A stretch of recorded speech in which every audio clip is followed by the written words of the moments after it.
تو حضرت پیران پیر رحمت اللہ علیہ ایک مرتبہ چلے جا رہے تھے، راستے میں پیاس لگی، پانی میسر نہیں تھا، تو پیاس کی شدت بڑھی، آسمان کی طرف سے ایک آواز سنائی دی، لو عبد القادر پانی پیو۔ انہوں نے اپنا نام سن کر آسمان کی طرف کو نظر اٹھائی تو دیکھتے کیا ہے کہ ایک بادل ہے، اس میں سے ہاتھ نکل رہا ہے اور اس ہاتھ میں سونے کا برتن ہے۔ انہوں نے دیکھا کہ یہ سونے کا برتن ہے، اور سونے کا برتن یا چاندی کا برتن ہماری شریعت میں ممنوع ہے، حرام ہے۔ محمد الرسول اللہ صلی اللہ علیہ وسلم نے سونے چاندی کے استعمال کی حدیں مقرر کی ہیں کہ سونے چاندی کو کس حد تک استعمال کر سکتے ہیں اور کس حد تک نہیں۔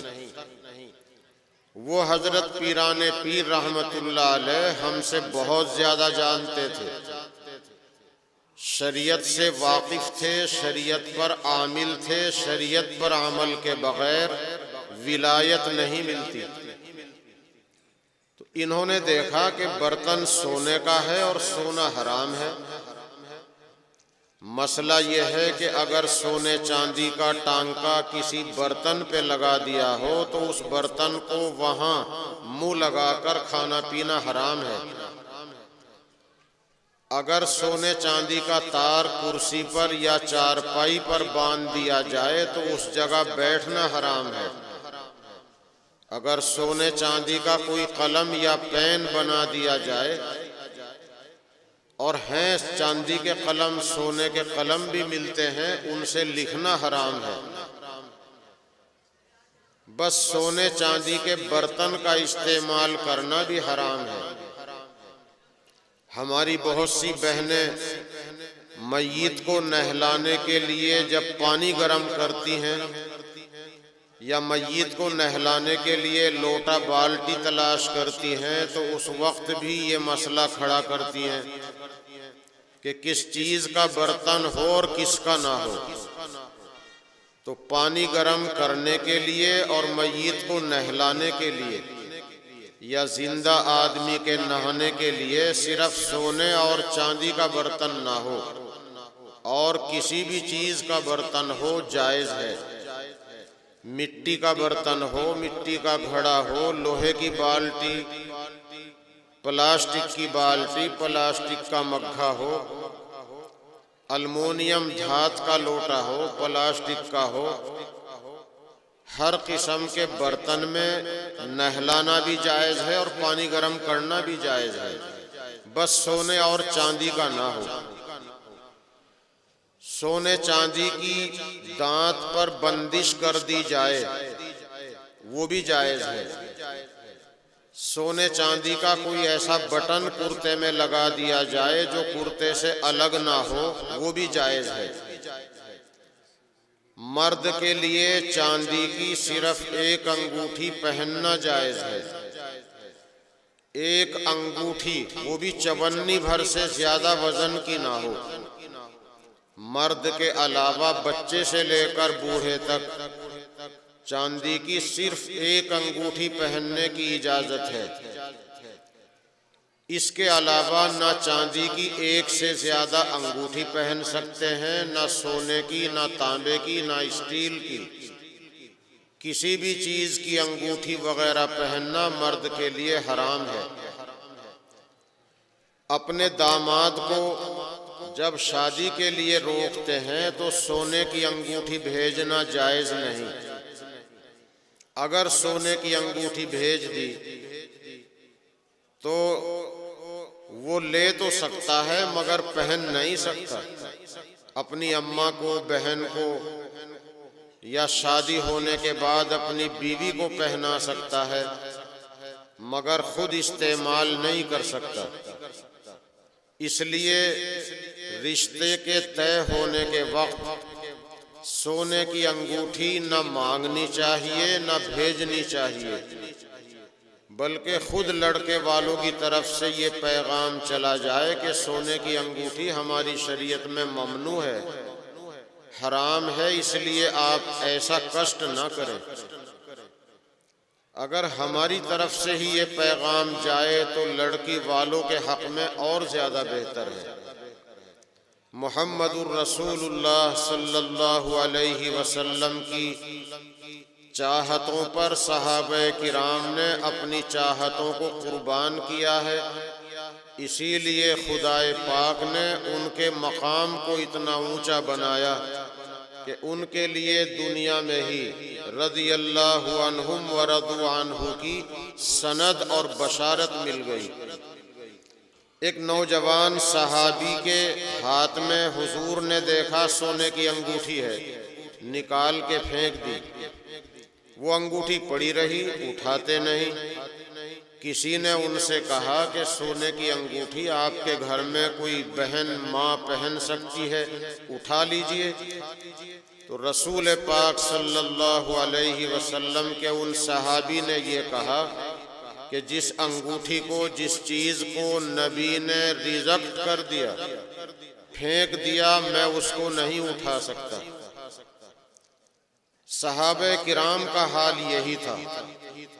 ایک نوجوان کے سر پر ایسے بال دیکھے جیسے آج ہمارے بہت سے پیارے بچے اپنے سر کے بال، کسی کو کتا کٹنگ کہتے ہیں، کسی کو کوئی اور کٹنگ نام دیتے ہیں، کہ نیچے سے بال چھوٹے ہیں، اوپر سے بہت بڑے ہیں۔ اس طرح کے انگریزی بال ایک صحابی کے ایک بچے کے حضور نے دیکھے تو حضور پاک صلی اللہ علیہ وسلم نے بس اتنا کہا، بیٹے بہت بری بات ہے، اچھے نہیں لگتے، بس اتنا کہنا تھا، اور اس لڑکے نے وہ بال نہیں رکھے، کٹا دیے۔ مشہور قصہ ہے کہ حضور پاک صلی اللہ علیہ وسلم کے ایک صحابی نے حویلی بنائی، اور وہ حویلی اس کو قبہ کہتے ہیں، شاندار حویلی بنائی۔ تو حضور پاک صلی اللہ علیہ وسلم ادھر کو نکلے، صحابہ سے، ساتھیوں سے معلوم کیا بھئی یہ حویلی کس کی ہے۔ حضور کی منشا یہ تھی کہ ضرورت سے زیادہ بڑا مکان نہ بناؤ اور ضرورت سے زیادہ سجاوٹ نہ کرو، اور وہ فرماتے تھے کہ وہ پیسہ بہت برا ہے جو فالتو عمارت میں خرچ کیا جائے۔ مکان تو ضرورت کی چیز ہے، ضروریات زندگی میں ہے، لیکن ضرورت سے زیادہ فالتو عمارت بنانے کو رسول پاک صلی اللہ علیہ وسلم نے پسند نہیں فرمایا۔ معلوم کیا یہ کس کی حویلی ہے، ساتھ چلنے والوں نے بتا دیا فلاں کی ہے۔ وہ فلاں جب حضور کی خدمت میں آئے تو انہوں نے سلام کیا، حضور نے جواب نہیں دیا۔ جواب دینا واجب ہے، جواب آہستہ سے دے دیا۔ انہیں محسوس ہو گیا کہ حضور صلی اللہ علیہ وسلم ناراض ہیں۔ دل میں خیالات آنے لگے، حضور کیوں ناراض ہیں، کیا بات ہو گئی؟ کچھ بات سمجھ میں نہیں آئی کہ میں نے تو کچھ غلط نہ کہا اور نہ کچھ کیا، مگر ناراض کیوں ہے؟ کچھ ساتھیوں سے ذکر کیا کہ حضور ناراض معلوم ہوتے ہیں۔ ان میں سے ایک نے کہا کہ حضور پاک صلی اللہ علیہ وسلم ادھر کو جا رہے تھے، تمہاری حویلی پر نظر پڑی، معلوم کیا یہ کس نے بنائی ہے، ہم نے بتا دیا انہوں نے بنائی ہے۔ اس سے زیادہ آپ کا کوئی اچھائی برائی کے ساتھ کوئی ذکر نہیں ہوا۔ بس وہ سمجھ گئے کہ سرکار اسی سے ناراض ہیں، جا کر اپنے اس مکان کو منہدم کر دیا، اور آ کر بتایا نہیں کہ میں نے اس مکان کو ڈھا دیا ہے۔ بس حضور پاک صلی اللہ علیہ وسلم ادھر کو نکلے تو دیکھا کہ مکان ڈھایا پڑا ہے۔ یہ مقام تھا مسلمان کا، صحابہ کرام کا، کہ وہ اپنی ہر چاہت رسول پاک صلی اللہ علیہ وسلم کی چاہت پر قربان کرتے تھے۔ ہمارے بچے، ہماری بچیاں وہ طرح طرح کا لباس اختیار کر رہے ہیں۔ بچیوں کا لباس دیکھو تو آئے دن ہر ایک سال 6 مہینے میں فیشن بدل جاتا ہے، اور فلم کے ہیرو ہیروئن کو دیکھ کر اور نیٹ پر دیکھ کر ہمارے بچے بچیاں لباس اختیار کر رہے ہیں۔ رسول اللہ صلی اللہ علیہ وسلم نے بچیوں کے لیے بھی فرمایا، رب کاسیات عاریات مائلات ممیلات، بہت سی بچیاں، بہت سی لڑکیاں کپڑا پہننے کے باوجود ننگی رہا کریں گی، اور ان پر اللہ کی فرشتوں کی لعنت۔ وہ ننگی رہنے کا مطلب یہ بتایا کہ لباس تو ہوگا لیکن تن چھپانے والا نہیں، یا تو لباس باریک کپڑے کا ہوگا، بدن جھانک رہا ہوگا، یا لباس ٹائٹ ہوگا، چست ہوگا، بہت فٹ لباس ہوگا جس سے ران اور پنڈلی اور کولہا کمر، کلائی بازو الگ الگ دکھائی دیں گے۔ یہ بھی ہماری بچیوں کے لیے بلکہ بچوں کے لیے بھی جائز نہیں کہ ہمارے بچے ایسا چست لباس پہنے جیسے جینس پینٹ پہنتے ہیں، وہ بالکل ران سے پنڈلی سے بالکل سٹی ہوئی رہتی ہے، اس سے بدن کا ہلکا بھاری ہونا ظاہر رہتا ہے، وہ تن چھپانے والا لباس نہیں ہے۔ اور فرمایا ننگی ہونے کا ایک مطلب یہ ہے کہ 10-20 گز کی ساڑی تو باندھ لی، پیٹ کمر کھوے پھر بھی کھلے ہوئے ہیں، سر کھلا ہوا ہے، اوڑھنی تو ہے لیکن گلے میں پڑی ہے، کپڑا ہے مگر پھر بھی ننگی ہے، یا کپڑا اتنا چست ہے کہ بدن کا سائز الگ الگ ظاہر ہے۔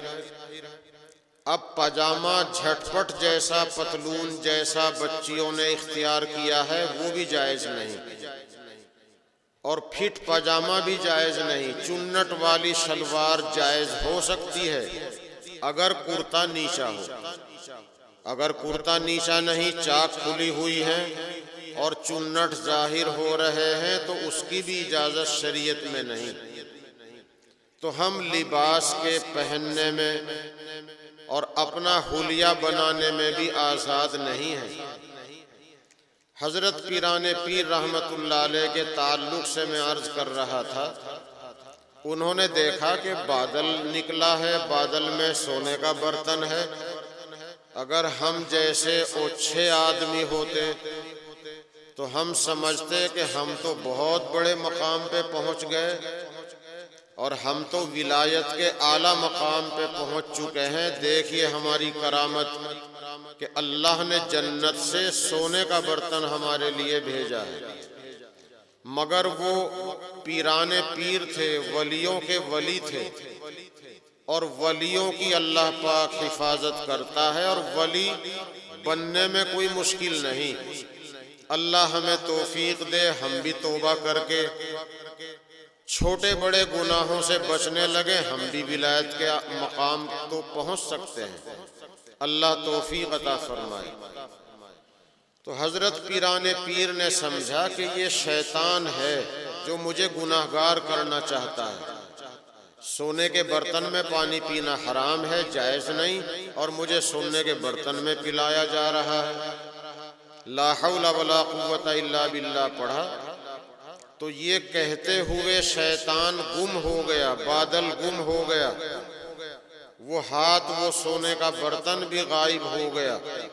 عبد القادر، تمہیں تمہارے علم نے بچا لیا، لیکن حضرت نے یہ کہا کہ مجھ کو میرے علم نے نہیں، مجھ کو میرے رب نے بچایا ہے۔ شیطان یہ چاہتا تھا کہ ان کے دل میں بڑائی آ جائے کہ ہاں مجھے میرے علم نے بچا لیا، ورنہ میں تو آج گناہگار ہو جاتا۔ تو اگر بڑائی دل میں آ جائے تو بڑائی اللہ کو پسند نہیں۔ عوام کہتے ہیں کہ میں کی گردن پہ چھری ہے، اس لیے میں اور تکبر سے، خود پسندی سے اللہ کی پناہ، اللہ ہم سب کی حفاظت فرمائے۔ حضرت نے کہا مجھے میرے اللہ نے بچایا ہے۔ یہ حضرت پیران پیر رحمت اللہ علیہ کا واقعہ میں نے اس نسبت سے سنایا ہے کہ یہ شیطان کی محنت اور ایمان کے مخالفوں کی کوشش آج سے نہیں، بہت پہلے سے ہے۔ بزرگوں نے لکھا ہے کہ امام احمد ابن حنبل رحمت اللہ علیہ، امام احمد ابن حنبل رحمت اللہ علیہ جب انتقال فرمانے لگے تو ان کی زبان پر ایک کلمہ جاری تھا، ابھی نہیں، ابھی نہیں۔ تو انہوں نے افاقہ ہونے کے بعد تھوڑا سا جب سنبھالا سا ملا، گھر والوں کو بتایا ان کے پوچھنے پر کہ ہم کلمہ پڑھ رہے تھے، پڑھوانا چاہتے تھے، آپ کہہ رہے تھے ابھی نہیں، ابھی نہیں، اس کا کیا مطلب تھا؟ تو انہوں نے فرمایا کہ اس کا مطلب یہ نہیں تھا کہ میں کلمے سے انکار کر رہا ہوں۔ شیطان میرے پاس آ کر یہ کہہ رہا تھا احمد تم میرے چنگل سے بچ کر نکل گئے، افسوس کا اظہار کر رہا تھا کہ تم میرے پنجے سے بچ کر نکل گئے۔ میں اس کو کہہ رہا تھا بھائی ابھی نہیں، ابھی کچھ گارنٹی نہیں، ابھی تو میرے دم میں دم باقی ہے، مجھے اب بھی خطرہ ہے کہ کہیں تیرا حربہ میرے اوپر نہ چل جائے اگر اللہ کی حفاظت نہ ہو، کیونکہ مرتے ٹائم شیطان اتنی کوشش کرتا ہے جتنی پوری زندگی میں کی ہے کہ کسی طرح اس کا خاتمہ ایمان پر نہ ہو۔ یہ ایمان سب سے زیادہ قیمتی سرمایہ ہے اور ہمارے بچوں نے اسی کے لیے خطرہ پال لیا ہے۔ نشہ جو عام ہو رہا ہے، اسمیک، بھانگ، چرس، افیم، بیئر، نشے کی گولیاں، انجیکشن، کیپسول، یہ نشہ ایمان کے لیے خطرہ ہے۔ سرکار دو عالم صلی اللہ علیہ وسلم نے فرمایا کہ نشے کا عادی کافروں کے بتوں کے پجاریوں کے ساتھ اٹھایا جائے گا۔ اور اتنی بات تو ظاہر ہے کہ اگر خدا نخواستہ نشہ کر لیا، موت نشے میں ہی آ گئی، تو سوچئے ایمان پر خاتمہ کیسے ہوا۔ اسے تو خبر بھی نہیں، موت نشے میں ہی آ گئی، اور نشے میں بہت سے جوانوں کی موت آ رہی ہے۔ اس لیے ہم اپنے خاتمے کو برائی سے اور برے انجام سے بچانے کے لیے کوشش کریں کہ ہمارے سماج میں ایسی برائی پیدا نہ ہو جو ایمان کے لیے بھی خطرہ ہے۔ اللہ تعالی ہمیں اس کی توفیق عطا فرمائے۔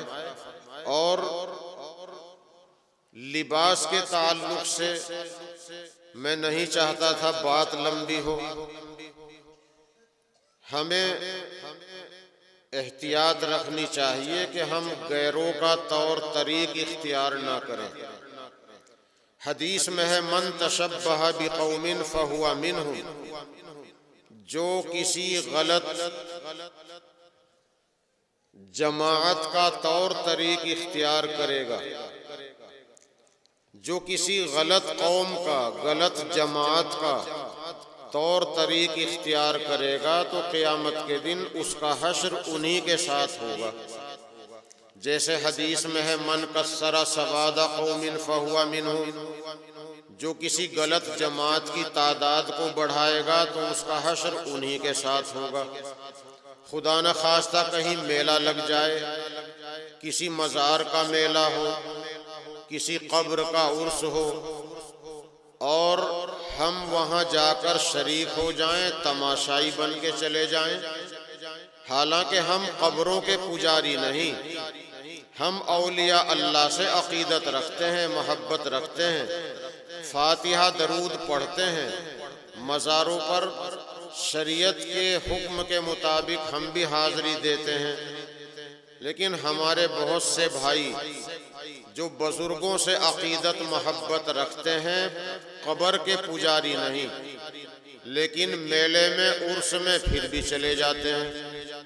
فرمایا اگر جیسے ہم حضرت حسین سے کتنی محبت رکھتے ہیں اور محرم کے مہینے میں رافضی لوگ حضرت حسین کا مذاق بناتے ہیں، یزید کی فوج نے جو کچھ کیا تھا اس کی نقل اتارتے ہیں، ہم صرف تماشائی بن کے چلے جاتے ہیں ماتم کو دیکھنے کے لیے، تو فرماتے ہیں کہ جو کسی غلط جماعت کی تعداد کو بڑھائے گا تو اس کا حشر انہی کے ساتھ ہوگا۔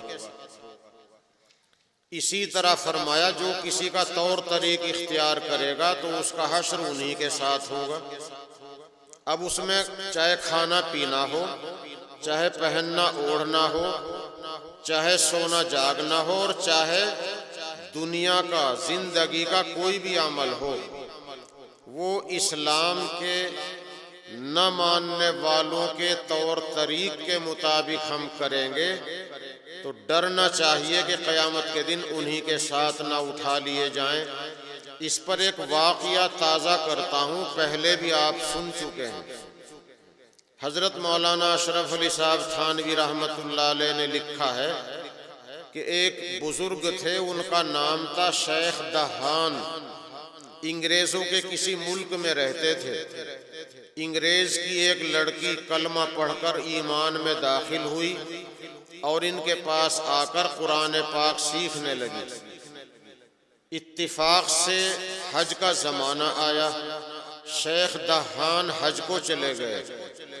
مکہ مکرمہ میں کسی پڑھے لکھے آدمی کا انتقال ہو گیا، اسے مذہبی رسم و رواج کے مطابق دفن کر دیا، جو ہمارا طور طریق ہے کفنانے دفنانے کا، اسی کے مطابق دفن کیا گیا۔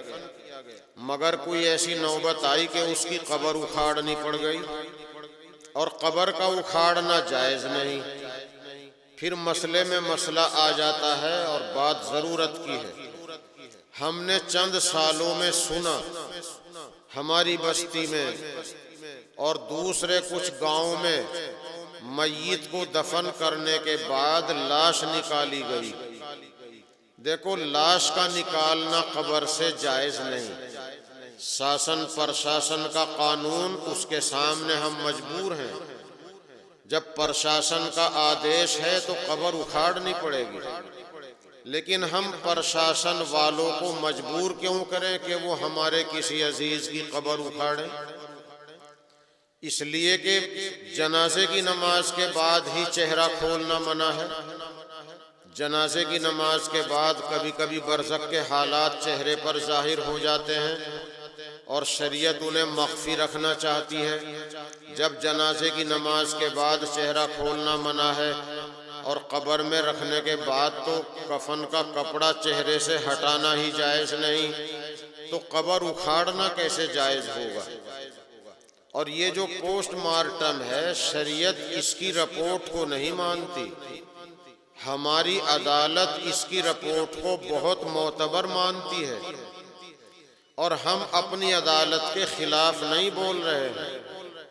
ہماری عدالت پوسٹ مارٹم کی رپورٹ کو بہت پختہ مانتی ہے، مگر اللہ کی عدالت میں پوسٹ مارٹم کی رپورٹ کا کوئی اعتبار نہیں۔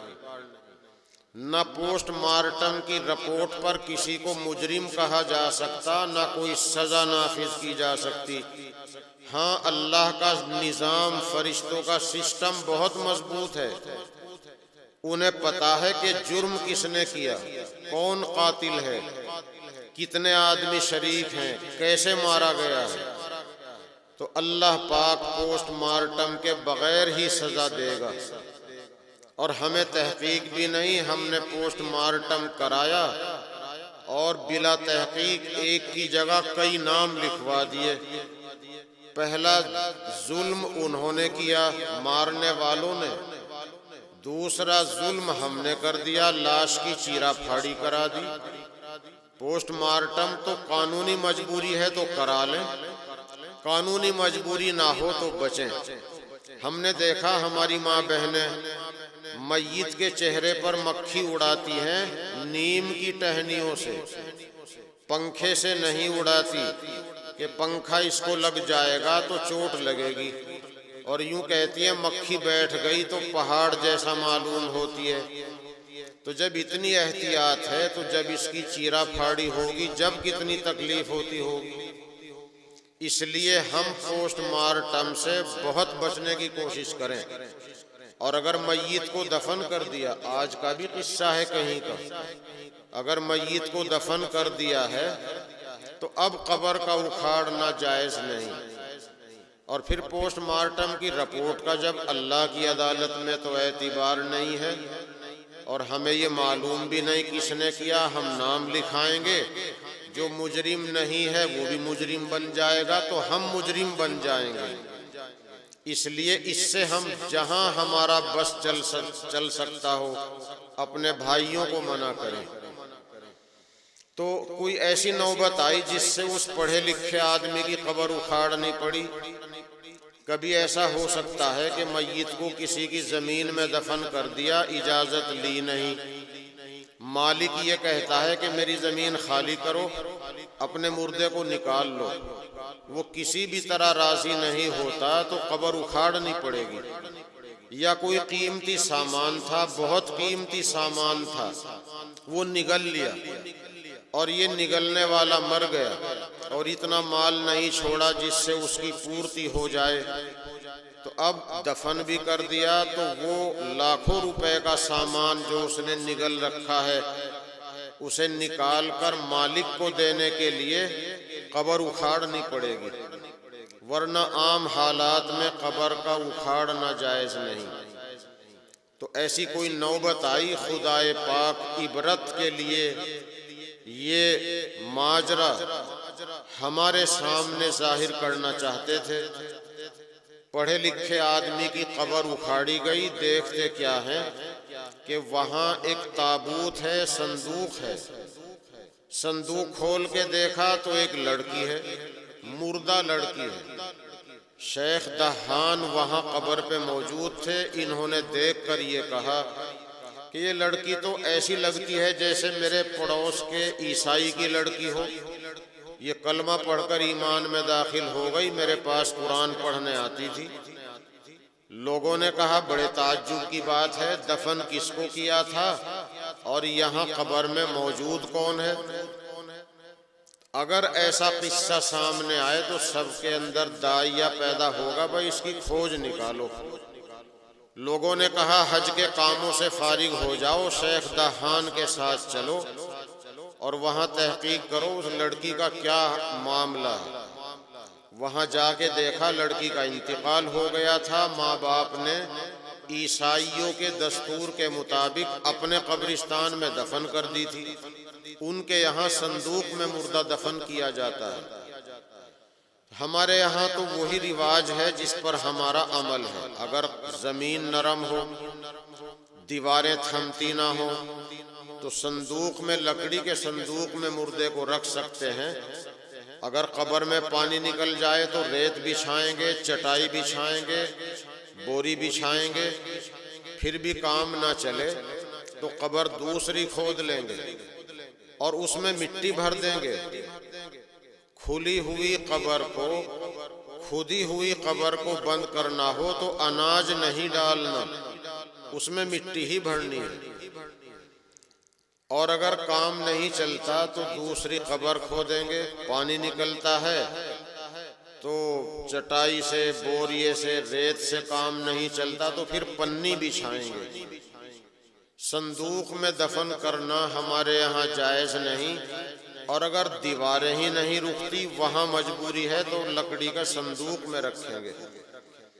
ان حضرات نے جا کر تحقیق کی، اس کے ماں باپ سے اجازت چاہی کہ ہم اس لڑکی کی قبر دیکھنا چاہتے ہیں، انہوں نے اجازت دے دی۔ انہوں نے قبر اکھاڑی، دیکھتے کیا ہے وہاں نہ صندوق ہے نہ وہ لڑکی ہے، وہاں وہ شخصیت ہیں جن کو مکے میں دفن کیا تھا۔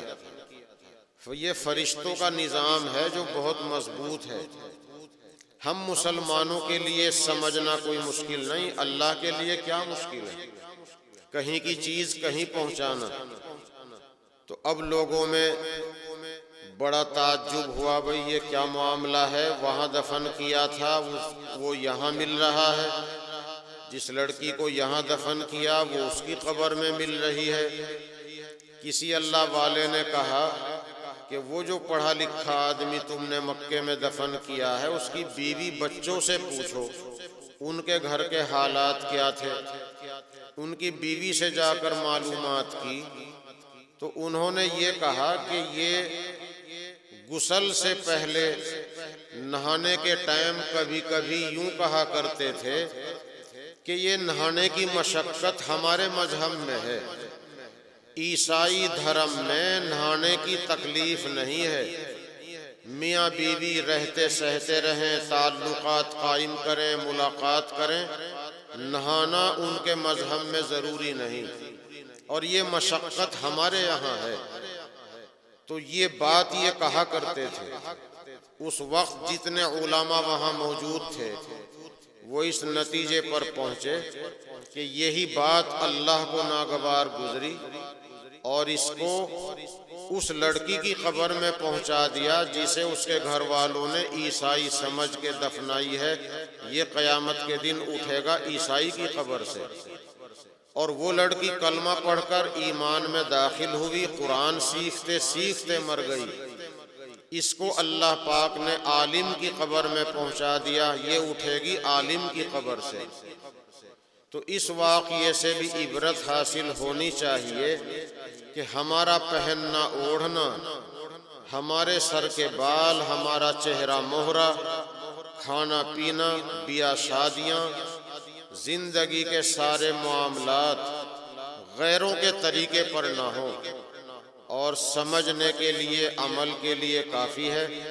اللہ قرآن میں کہتا ہے اگر تم خوشحال زندگی چاہتے ہو تو ایمان کے ساتھ اچھا عمل ہو، اللہ خوشگوار خوشحال زندگی دے گا۔ اس لیے ہمیں اپنی اصلاح کی ضرورت ہے، اور بس بات لمبی نہیں کرنی، میں ایک خاص بات کی طرف اور توجہ دلاؤں، اس لیے کہ یہ ہمارا سب سے قدیم ادارہ ہے، ہمارا سب سے پرانا مدرسہ ہے، اور اللہ کا فضل ہے علاقے کے عوام مدرسے سے وابستہ ہیں، جڑے ہوئے ہیں، اور جلسے میں اپنی ضرورت سمجھ کے تشریف لاتے ہیں۔ اور ہم لوگوں نے اگر اپنی قوم کے درمیان رہ کر کچھ کرتب نہ دکھائے تو ہم اللہ کو کیا منہ دکھائیں گے؟ حضرت مولانا اشرف علی صاحب تھانوی رحمت اللہ علیہ نے اپنے علاقے میں محنت کی، تو آج ان کی برکت سے ہم آم وغیرہ کھا لیتے ہیں، ورنہ باغوں کا بیچنا خریدنا جس طرح ہو رہا ہے پھل کھانا جائز نہیں۔ باغوں کا بیچنا خریدنا جب جائز ہے جب کہ فصل آ چکی ہو اور پھل اچار، امچور، چٹنی، مربے میں کام آنے کے قابل ہو گیا ہو، اور باغ بک جاتے ہیں کئی کئی سال کے لیے پہلے ہی، اور جس باغ کے بارے میں یوں پتا ہو کہ اس کا پھل فصل آنے سے پہلے بکا ہے، اس کا پھل کھانا جائز نہیں۔ اگر کوئی باغ ہے اور وہیں گیٹ پہ کوئی آم لیے بیٹھا ہے تو ہمیں پتا یہ پھل اسی باغ کا ہے اور وہ بک گیا تھا فصل سے پہلے ہی، تو وہ پھل کھانا خرید کے بھی جائز نہیں۔ بعض بزرگوں نے تو ہوٹل کا سالن ہی نہیں کھایا، یہ امچور ڈالتے ہیں اور آم کی خرید و فروخت ناجائز ہوتی ہے، یہ ان کا تقویٰ تھا۔ ہمارے لیے آم ٹھیلی والے سے، کسی بھی دکاندار سے، بھائی منظور اللہ والوں سے، یا کسی سے بھی پھل خرید کے کھانا جائز ہے، وہ حضرت تھانوی رحمت اللہ علیہ کی محنتوں کی برکت ہے۔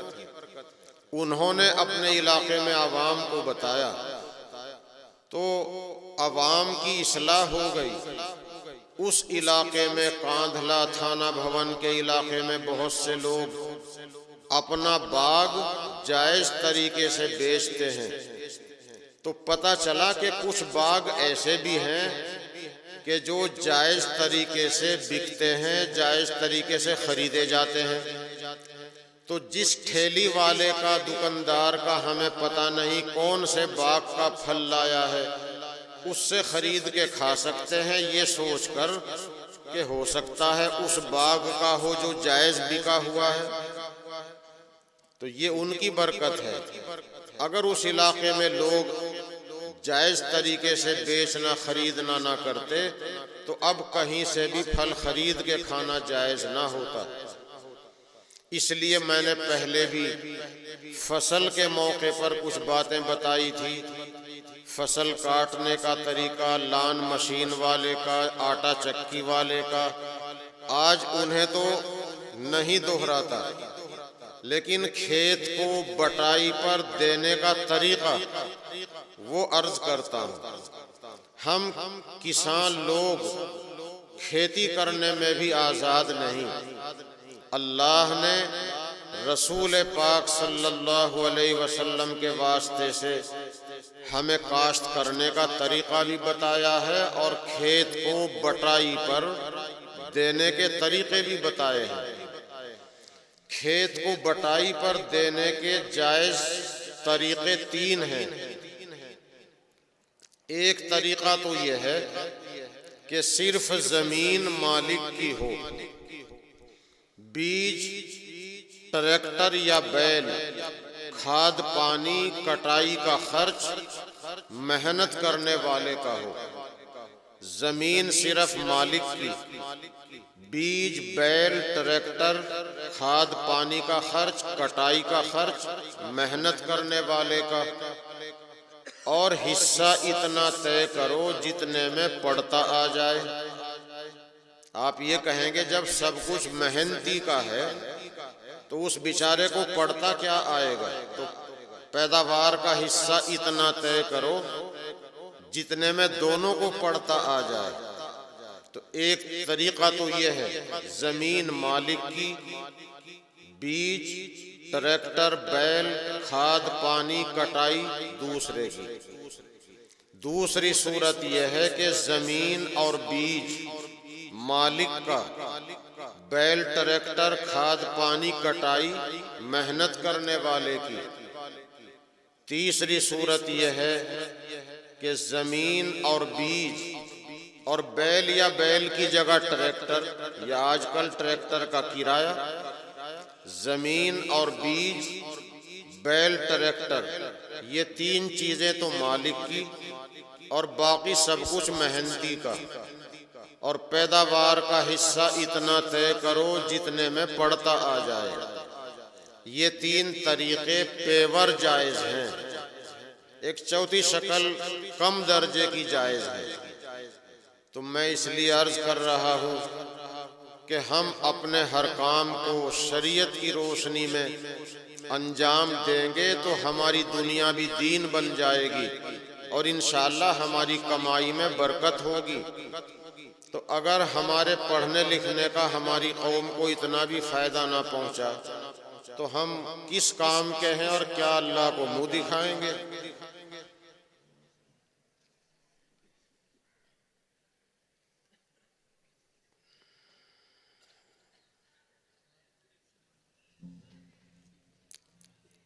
یہ کچھ پرچیاں ہیں۔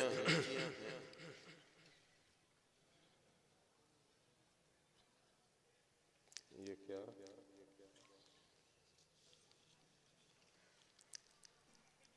پب جی گیم کھیلنا کیسا ہے؟ یہ پب جی گیم کھیلنا بھی ناجائز ہے، وقت کی بربادی ہے۔ اس لیے اس سے بھی ہمارے نوجوان اپنے وقت کو بچائیں۔ عمر اور وقت یہ بہت قیمتی چیز ہے۔ پینٹ کو نیچے سے موڑ کر نماز پڑھنا کیسا ہے؟ اگر پینٹ نیچی ہے، پاجامہ نیچا ہے، وہ ناجائز ہے۔ اب میں شب برات ہے کل کو، اور اس کے تعلق سے جگہ جگہ بیان وہی کر رہا ہوں، مگر آج نہیں کیا کیونکہ بہت سے لوگ سننے والے بیٹھے ہیں، وہ سن چکے ہیں۔ تو شب برات میں بہت لوگوں کی بخشش ہوتی ہے، 10 گناہ گاروں کی روک دی جاتی ہے۔ ان میں سے ایک گناہ گار یہ بھی ہے جو اپنا پاجامہ، اپنی پینٹ، اپنا تہبند ٹخنے سے نیچے لٹکاتا ہو۔ تو اب پینٹ یا پاجامہ تہبند نیچا ہو رہا ہے تو نماز بھی مکروہ تحریمی ہوگی، اور جتنا ٹخنا ڈھکا اتنا ہی جہنم میں ہے۔ اس لیے ہم اس گناہ سے بھی بچیں، یہ گناہ بے لذت ہے۔ لیکن جب نیچی ہے، سل گئی ہے، تو اسے موڑنا بہتر ہے۔ نہ موڑنا گناہ ہوگا، اور موڑنا بہتر ہے، اس میں کوئی گناہ نہیں۔ اور نماز میں جو بھائی موڑ کے پڑھتے ہیں وہ اچھا کر رہے ہیں۔ بہت سے کم پڑھے لکھے لوگ ہمارے جیسے واٹس ایپ پہ کچھ یوں بیان کرنے لگتے ہیں، بے سند باتیں لوگ بیان کر رہے ہیں، اور ہم بھی کسیوں کا بیان سننے لگتے ہیں۔ کوئی پاکستان کے مفتی طارق مسعود ہیں، وہ کہہ رہے ہیں کہ فرض نماز کے بعد دعا ثابت نہیں، اور دعا ہے تو ہاتھ اٹھانا ثابت نہیں۔ غلط کہہ رہے ہیں۔ مولانا الیاس گھمن وہیں کے ہیں، ترجمان اہل سنت ہیں، وہ ثابت کر رہے ہیں کہ حدیث سے ہاتھ اٹھانا ثابت ہے۔ تو پینٹ پاجامہ موڑ کر نماز پڑھنا بہت بہتر ہے، نہ موڑنے سے موڑنا بہت بہتر ہے۔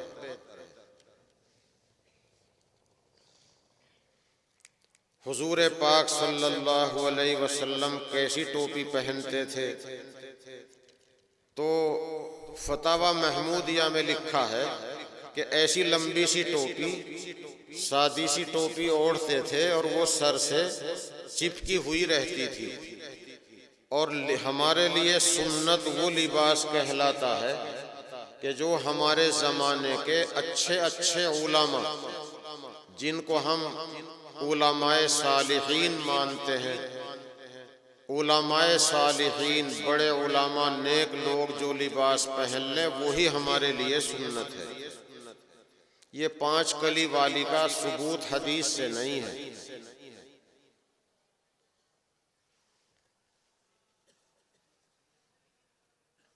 غیر محرم سے فون پر بات کرنا کیسا ہے؟ عورت اگر غیر محرم سے فون پر بات کرنے میں کوئی حرج نہ سمجھے اور اس میں کوئی خرابی نہ ہو تو غیر محرم سے ٹیلی فون پر اور ویسے پردے کے ساتھ بات کر سکتی ہے، مگر ضرورت میں کرنی چاہیے، بلا ضرورت نہیں۔ جیسا کہ کوئی بھی عورت بیچاری کسی ہم جیسے سے یا کسی سے بھی مسئلہ بھی پوچھ سکتی ہے، حالانکہ غیر محرم ہے، تو اس طرح ضرورت کی بات کر سکتی ہے، بلا ضرورت نہیں۔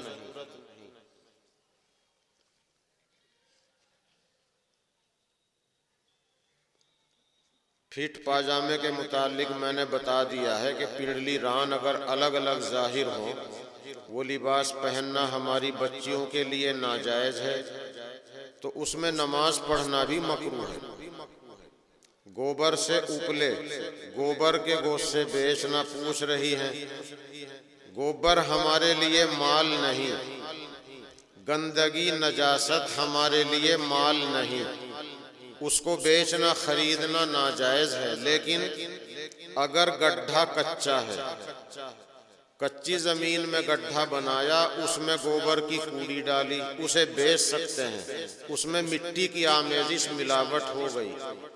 ہماری بچیاں، ہماری بہنیں جو اپلے پاتتی ہیں، وہ اس میں کچھ گھاس کباڑ ملا لیتی ہیں، وہ جو پتی کاٹ کاٹ کے اس میں ملاتی ہیں، اس ملاوٹ کی وجہ سے گوشت سے بیچنا جائز ہے۔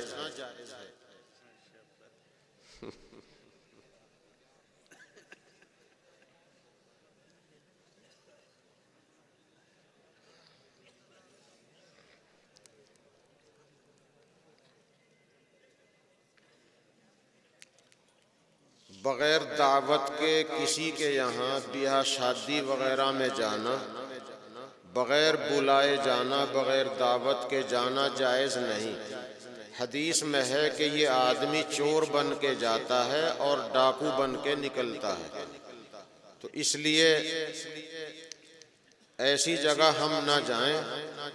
اور اگر یہ معلوم ہے کہ دعوت تو مولانا ہارون صاحب کی یا مثلاً ہماری ایک کی ہے، اب ہمارے ساتھ ایک یا دو اور رہتے ہیں، تو نہ اندھے کو بلائیں، نہ نوتے نہ دو کو بلائیں، تو جن کے بارے میں پتہ ہے کہ بھائی ان کے ساتھ ایک دو اور بھی آئیں گے، تو ان کے ساتھ جانے میں جواز ہو سکتا ہے۔ یہ دلالتاً اجازت ہے۔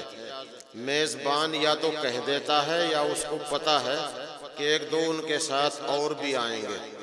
اور یہ جو بیاہ شادی میں عام ہمارا معمول ہے کہ ہماری دعوت بھی نہیں، ہم جا رہے یا دعوت ایک کی بچوں کو لے جا رہے ہیں، اگر یہ اندیشہ ہو کہ میزبان کو اس سے تکلیف ہے تو پھر جانا ناجائز ہے۔ یہ کیا؟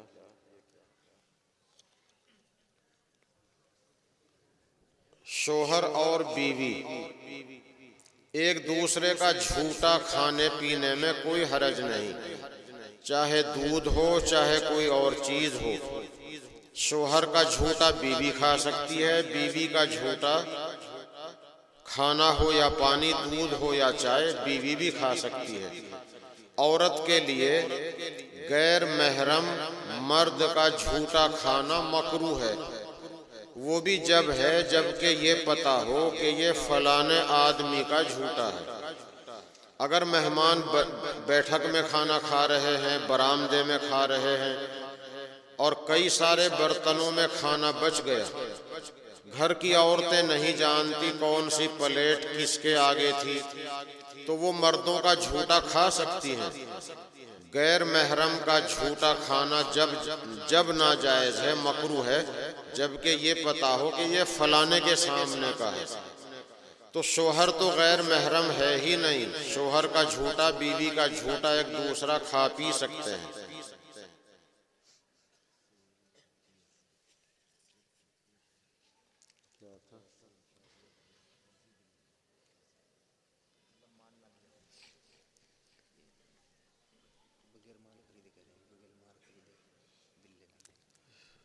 کہہ رہے ہیں کہ سیل پرچیز، فرضی بل، جی ایس ٹی وغیرہ سے بچنے کے لیے کرتا ہے یا کیا؟ مقصد شاید معلوم کرنے والے کا یہی کہ مال تو نہیں خریدا غالباً سامنے والے سے، اور اس سے فرضی بل لے سکتا ہے یا نہیں لے سکتا ہے، اس طریقے کا ہے سوال کرنے والے کا۔ یہ اصل میں دھوکہ ہے، جھوٹ اور دھوکہ یہ کسی بھی مذہب میں جائز نہیں، اور مذہب اسلام میں تو جائز ہو ہی نہیں سکتا۔ اگر اس کے لیے کوئی مجبوری ہے تو وہ کسی صحیح عالم دین سے مل کر اپنی مجبوری بتائے، اس کے لیے کوئی حیلہ کوئی تدبیر بتائی جا سکتی ہے، لیکن دھوکہ دینا، جھوٹ بولنا سبھی جانتے ہیں کہ منع ہے۔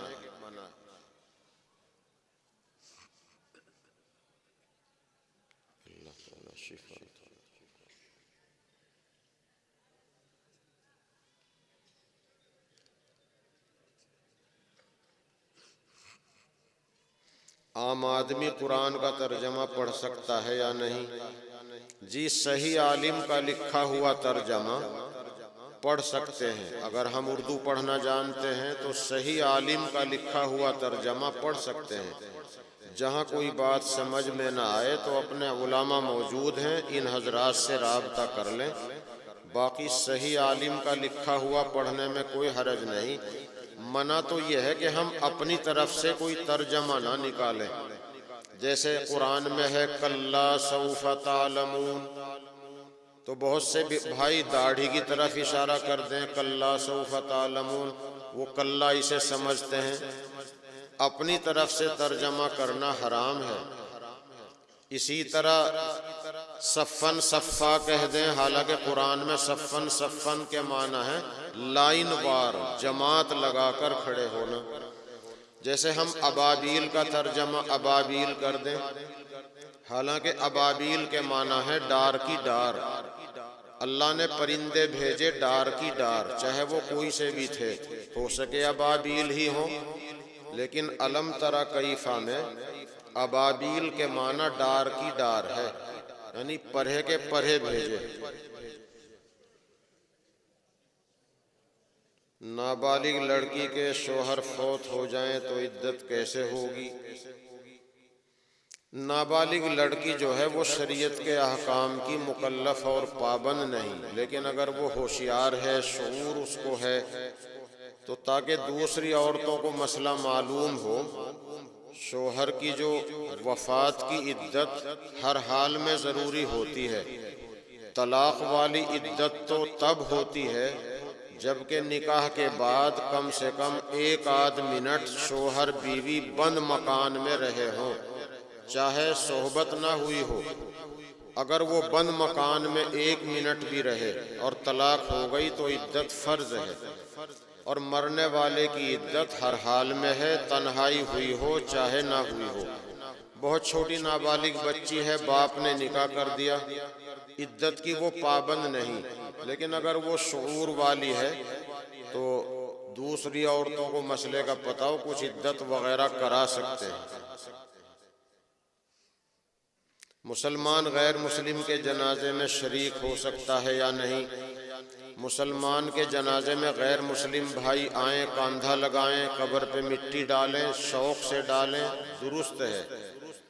غیر مسلم بھائی کا انتقال ہوا، مسلمان ان کے گھر جائیں، دکھ سکھ میں شریک ہوں، جو کچھ ہو سکے اپنے سے مدد بھی کریں غریبوں کی، لیکن ارتھی کے پیچھے نہیں جائیں گے۔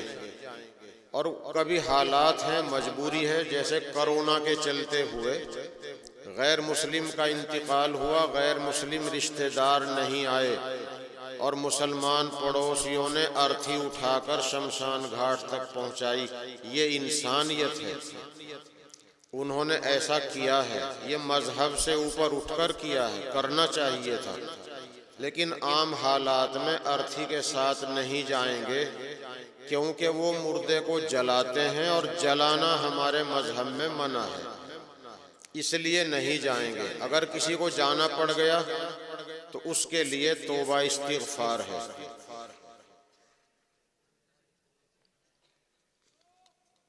غیر مسلم بھائیوں کے تہواروں میں مبارکباد دے سکتے ہیں یا نہیں؟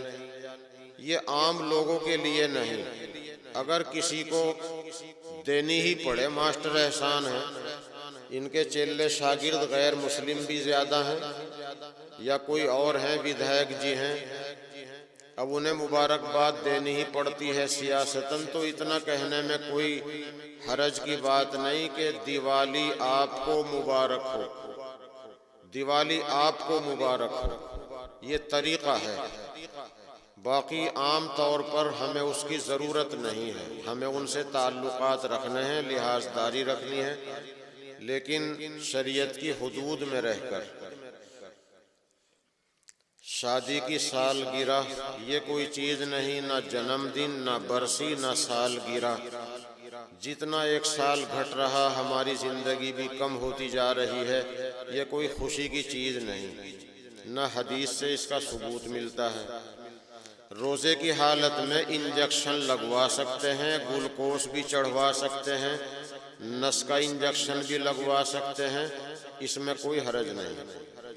یہ جو گلوکوز ہے، اس سے بدن کی طاقت کی پورتی ہوتی ہے، مگر وہ نسوں کے ذریعے ہوتی ہے، عام راستے سے، جیسے منہ ہے، ناک ہے، کان ہے، ایسے راستے سے نہیں۔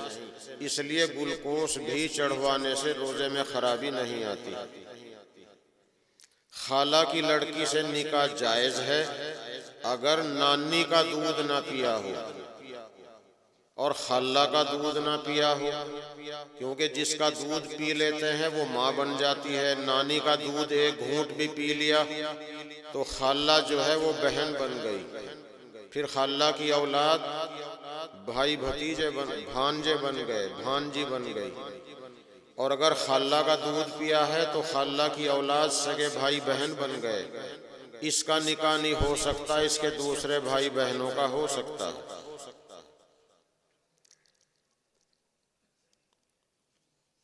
ڈاکٹر ذاکر نائک یہ غیر مقلد ہیں، وہابی ہیں، ان کا مسلک اہل سنت و جماعت سے الگ ہے، گمراہ فرقہ ہے۔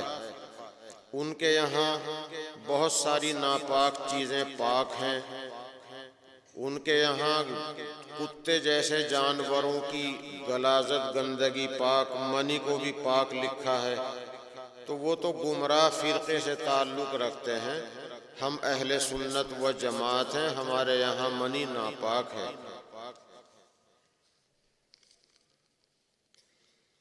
دودھ میں پانی ملانا کیسا ہے؟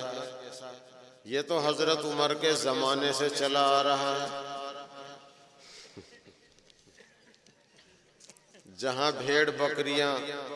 بھیڑیے اور بکریاں ایک گھاٹ پہ پانی پیتے تھے، تو وہاں حضرت عمر نے رات کو گشت کرتے ہوئے سنا تھا بیٹی دودھ میں پانی ملا دے، تو بیٹی نے کہا حضرت عمر کا اعلان ہے کہ کوئی ایسا نہ کرے۔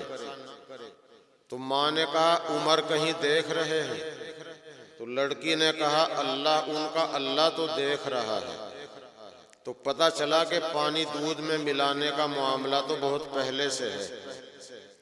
اب یہ مسئلہ ہے کہ دودھ میں پانی ملا کر اسے کھرا اصلی بتا کے بیچنا گناہ ہے۔ پانی ملا کر پینا جائز، پانی ملا کر اگر ملاوٹ کا بتا کے بیچ رہا ہے تب بھی گناہ نہیں ہوگا، اور اگر وہ پانی ملا کر اصلی بتا کے بیچ رہا ہے یہ دھوکہ ہے، یہ حرام ہے۔ موبائل پر ہیلو کہنا کیسا ہے؟ اصل میں ایک لفظ ہے ہیلو۔ ہیلو کے معنی ہے جہنمی۔ تو ہمارے کوئی بھائی ہیلو نہیں کہتے، ہلو یا ہیلو کہتے ہیں، وہ لفظ دوسرا ہے جس کے معنی جہنمی ہے، ہیلو کے معنی جہنمی نہیں۔ زیر زبر سے بھی الفاظ بدلتے ہیں، معنی بدلتے ہیں۔ بکری اور بکری، شیر اور شیر، شیر کے معنی دودھ، شیر کے معنی درندہ۔ تو یہ ہیلو تو جائز ہے، یہ عربی کا لفظ ہے، انگریزی میں بھی استعمال ہوتا ہے۔ اس کے معنی ہے سامنے والے کی توجہ اپنی طرف مبذول کرنا، تو وہ لفظ دوسرا ہے، وہ ہے ہیلو۔ دعا فرما لیجئے اللہ تعالی